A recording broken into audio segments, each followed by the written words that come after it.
Good evening, everyone. Well, we're preparing to wrap up another busy day in Scotland.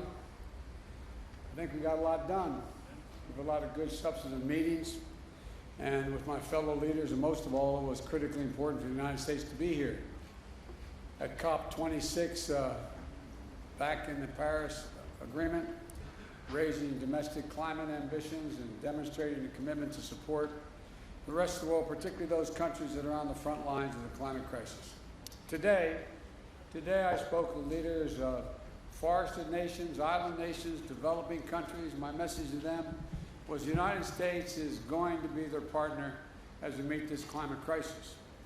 And I want to thank the United Kingdom and Prime Minister Johnson for hosting us, hosting the world at a critical moment, as well as I met with Prince Charles, who's put together a very significant operation over the last 6-7 years of trying to bring in the private sector to work on a number of these issues. Glasgow must be the start, as I'm tired of hearing me say it, but a decisive decade of action so we can keep the limit of 1.5 degrees within the reach of us and the rest of the world. We have to keep accelerating our progress. Today's agreement by more than 100 countries, representing 85% of the world's forests, to halt and reverse deforestation by 2030, is a great example of the kind of ambition we need, and the United States is proud to have initiated and supported it. For our part, the United States is going to keep raising the ambition and delivering the goal that we are reducing U.S. emissions by 50 to 52%, as Secretary Kerry's talked about, from the 2005 levels by 2030. This decade, we have to make significant progress. And by the way, I might note parenthetically, I can't think of any 2 days or more has been accomplished dealing with climate than these 2 days.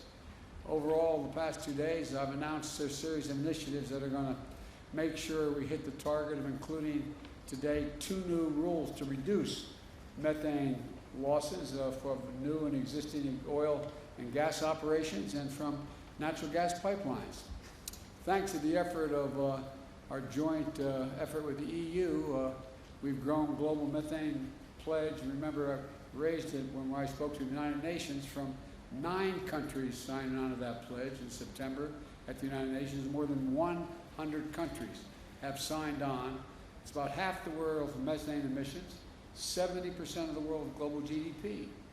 We made commitments to promote climate-smart agriculture, spur innovation, catalyze private finance for a clean economy, and to drive high-standard, clean, climate-resilient infrastructure through the Build Back Better initiative. We had a great meeting today where we sat and talked about the whole focus of my Build Back Better initiative, which is adopted by the G7, was that everything should be focused on, as we help with the infrastructure of the rest of the world, which needs it badly, focused on climate. The example is if you build an oil well, if you build a gas or oil refinery, you're going to have that for the next 30 years. Well, why not invest now if we're going to provide for the help for nations in solar capacity or wind capacity? So the point is, although we also brought through the new President's Emergency Plan for Adaptation and Resilience. We called it, I'm getting tired of acronyms, I have to admit to you, but it's called a PREPARE. We're going to support climate adaptation efforts of more than 500 million people worldwide. We also released our overall long-term strategy that outlines how we'll get to net zero emissions by 2050. You know, we know that this must be a whole of society effort. I'd also want to thank the representatives from the private sector and from labor and philanthropies, civil societies who are dedicating themselves to the climate action efforts we're all making here. That leadership, together with action by state and local and tribal governments, has been essential in the United States. That's why, despite the previous administration's pulling us out of the Paris Agreement and refusing even to acknowledge there was a climate crisis, we still brought down emissions during that period. I also want to acknowledge the passion and power of the young people and the activists who are doing such vital work to remind us of our moral obligation to future generations. But look, as I said yesterday, It's not just a moral imperative, it's an economic imperative as well. Investing in our clean energy future is an enormous opportunity for every country to create good paying jobs and spur a broad-based economic recovery. As I've said, you've heard me say before, and my colleagues as well, when I think of climate crisis, I think of jobs. And that's what the Build Back Better framework will do for the American people. It's going to bring historic investment in clean energy, addressing the climate crisis. It's going to cut greenhouse gas emissions by well over a gigaton by 2030. It's going to save consumers money on their energy bills and with tax credits for things like installing solar panels and weatherization of their homes. It's also going to provide manufacturing credits to make sure the United States is competing in energy markets of the future like solar panels and wind turbines. It's also going to accelerate electric vehicles and electric school buses and build a nationwide network of 500,000 charging stations to power them. It's about jobs. It's about competitiveness versus complacency. It's about making the world safer, cleaner, healthier, a place for our children and children all around the world to look to the future in a way that they can't now. And so there's so many other things that have happened today that I feel good about. But let me start, if you will, I'll be happy to take your questions. Phil, you got a question? I'm watching on TV a lot. Thank you very much, Mr. President. You noted your disappointment with Chinese actions on climate in Rome, and also the lack of willingness for Chinese President Xi Jinping to show up at either the G20 or COP26. But I wanted to ask more broadly, when you assess where things stand right now in the U.S. China relationships after your first 10 months in office, your diplomats have had difficulty engaging in a substantive manner with some of their counterparts. You have a Chinese military that has tested a hypersonic missile this summer and is building its nuclear capability. What is your general assessment of where things stand, and are you concerned that the potential for armed conflict has grown over the course of your first 10 months in office? Well, let me start off by addressing the first part of not the question, the statement. And that is that I indicated that China and Russia not showing up in Saudi Arabia was a problem. We showed up. We showed up. And by showing up, we've had a profound impact on the way I think the rest of the world is looking at the United States and its leadership role. I think it's been a big mistake, quite frankly, for China, with respect to China not showing up. The rest of the world is going to look to China and say, what value added are they providing? And they've lost an ability to influence people around the world and all the people here at COP. The same way I would argue with regard to Russia. With regard to the more profound question about, am I worried about an armed conflict or some that accidentally occurring with China? No, I'm not, but I have had, as I've said before, and I think we've talked about this, Phil, but I may be mistaken, I think, as I've said, I look at China, and I've had hours of conversations with Xi Jinping, both in person when I was vice president and since I've been president, at least 5 or 6 hours worth of conversations on the telephone. And I'm going to be having a virtual summit with him. I've made it clear, this is competition. It does not have to be conflict. There is no reason there need be conflict. But I've also indicated to him, and I'm not reluctant to say it publicly, that we expect him to play by the rules of the road. We're not going to change our attitude toward Constitution, international airspace, international sea lanes, etc. We also have made it clear that we have to work on dealing with things like cybersecurity and a whole range of other issues. But I'm not looking for, I don't anticipate there will be a need for there be physical conflict. But you know, as you've heard me say this before, my dad had an expression. He said the only conflict worse than one that's intended is one that's unintended. One that's unintended. And so in my meetings with him virtually coming up, we haven't set the exact date yet, I want to make sure there's no misunderstanding. It's competition, not conflict, and so there's no unintended. Yeah, Peter? Mr. President, you're touting on this visit, your $1.75 trillion plan that includes climate, but your party is still not united behind it. Senator Joe Manchin yesterday called it budget gimmicks, shell games, and a recipe for economic crisis. Today he said he never signed off on the framework. So do you have a specific commitment from Senator Manchin to support your Build Back Better bill, yes or no, and how do you respond to those criticisms? And I have a quick follow-up. Number one, I'm not going to talk about the specifics of my conversations. He will vote for this if we have in this proposal what he has anticipated, and that is looking at the fine print and the detail of what comes out of the House in terms of the actual legislative initiatives. I believe that Joe will be there.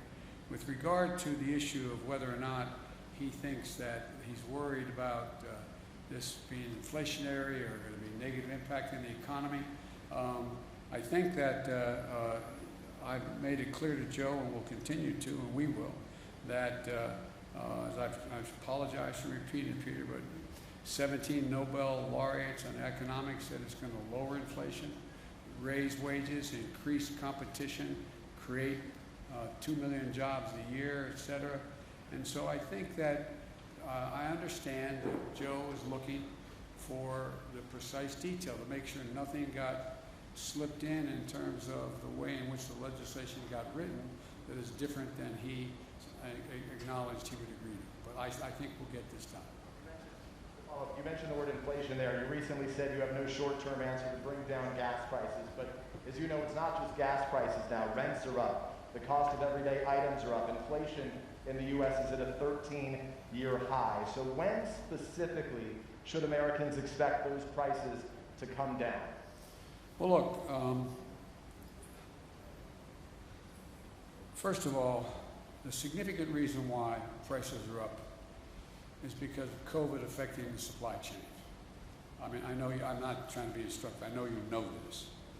Number one. Number two, if you take a look at, gas prices, and you take a look at oil prices, that is a consequence of, thus far, the refusal of Russia or the OPEC nations to pump more oil.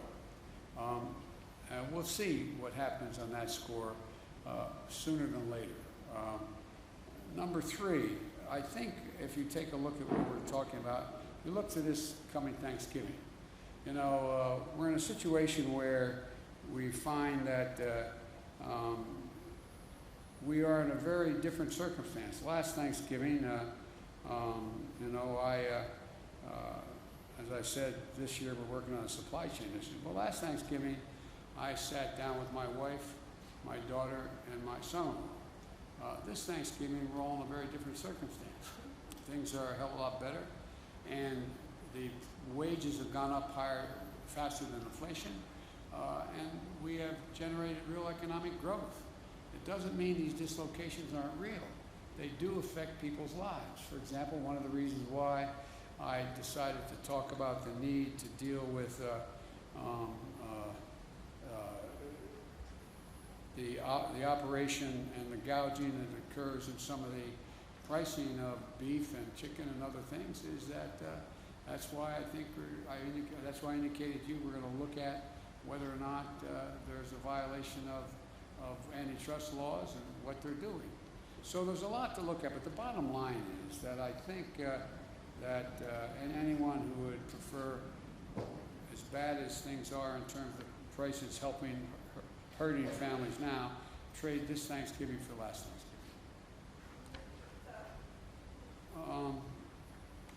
Jen Epstein, Wall Street Journal. Excuse me. I beg your pardon. Bloomberg. I hope I got it. I got it. Thank you. Especially since my granddaughter works for you guys in a different circumstance. So I got it. I'm in trouble. Well, I'm going to ask a very Bloomberg question to begin, which is, have you decided who you will nominate to chair the Federal Reserve Board? And if not, can you speak a little bit about what you're thinking about if you consider your choice for Fed chair and the other seats that are open? This is the latest that a president has gone without nominating somebody the year before a nominee needs to be selected. And are you concerned about potentially having a short timeline, especially if you're not going to re-nominate JPEG? No, no, and no. No, I'm not going to discuss it with you because that's in train now. We'll be making those announcements fairly quickly. It's been in train for some time, number one.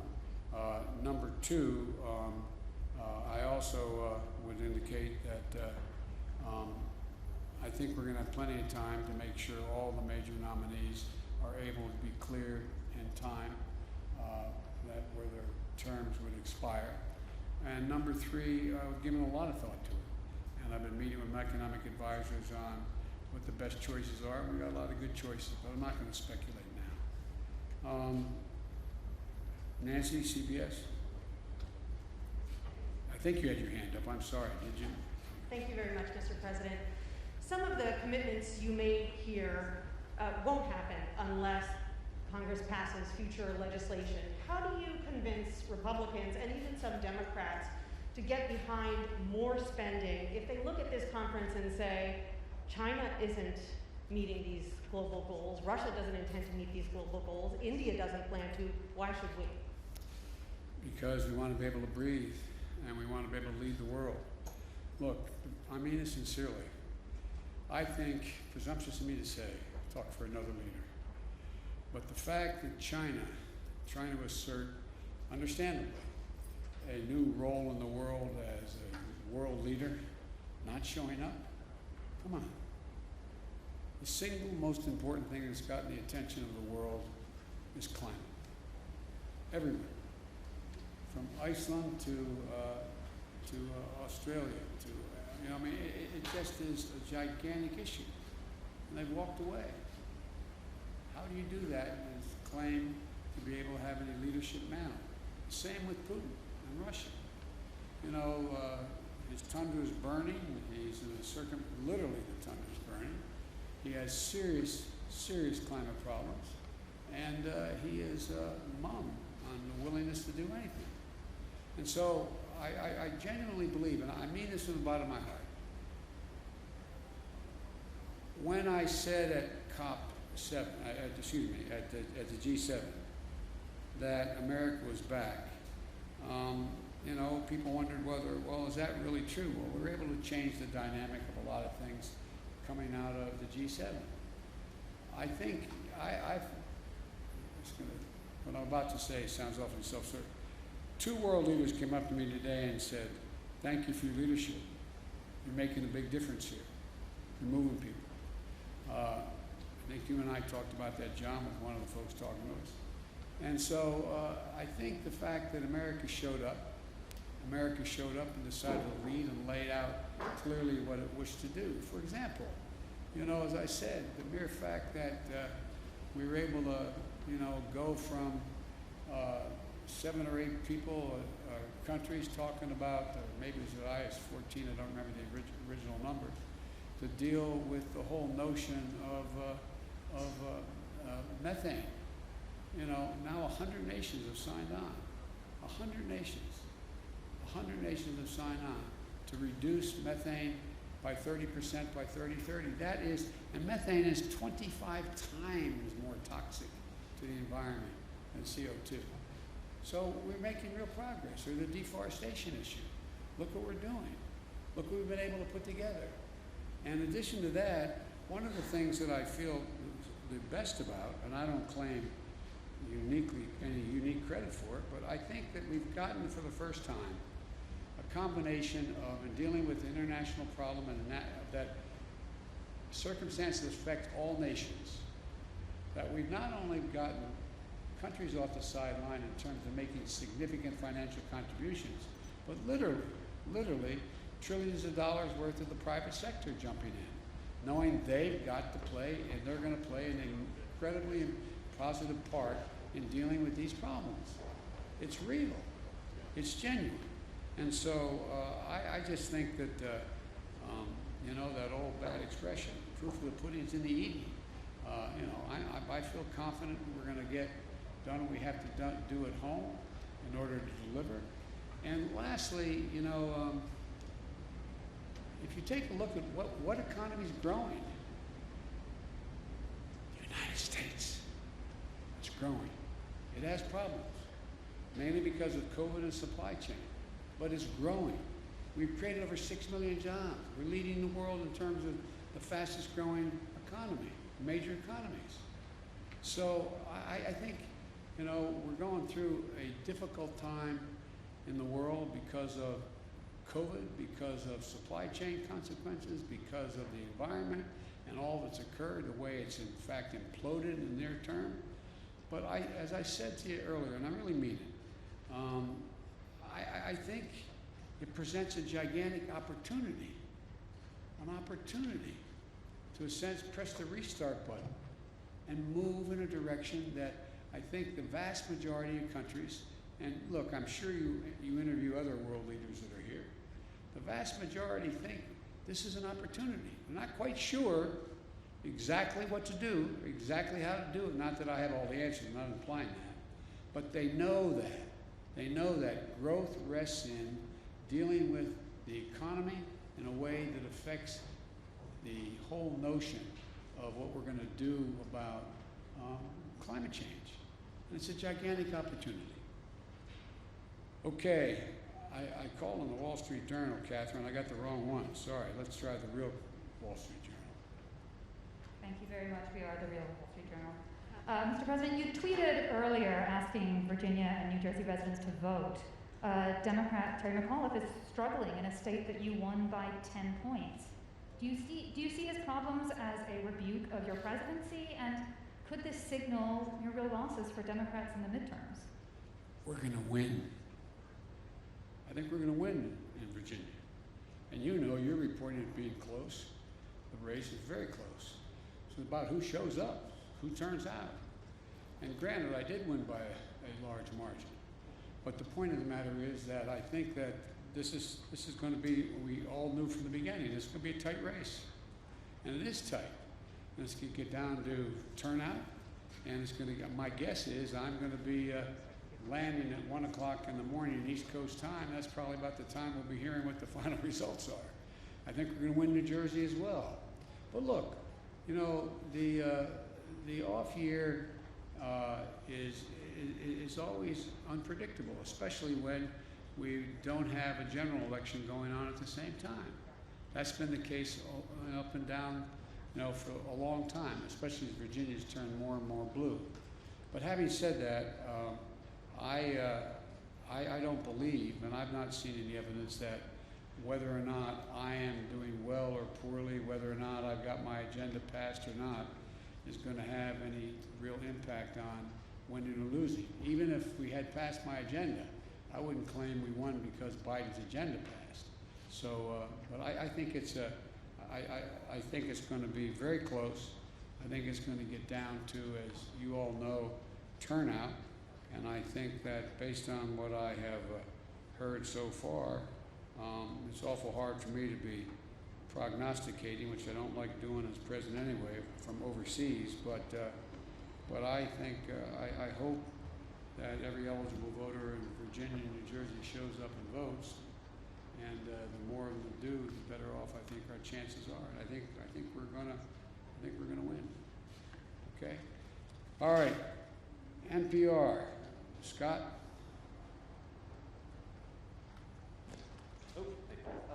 You mentioned climate activists before, and I want to ask something about that. You're touting agreements, other world leaders have touted agreements, but the atmosphere around the conference here is skeptical, and it's pretty angry. Climate activists feel like decades and decades of COPs have led to broken promises, and they feel like even if all of these goals are reached that you're talking about the last few days, it's just not enough right now. And I'm wondering what you would say to the people outside who are really angry at this conference, especially at this moment, where Joe Manchin has expressed, has created more doubt that your climate legislation will pass, and you've got a very conservative Supreme Court about to take a look at whether your EPA can regulate greenhouse gas emissions. What's your message to people outside who just worry this all isn't enough right now, given the crisis? Well, first of all, I think anyone who is focused on the environment should be worried. We've got a lot more to do beyond what we've done. We've done more than we've ever done, though. That's the point. And more has to be done.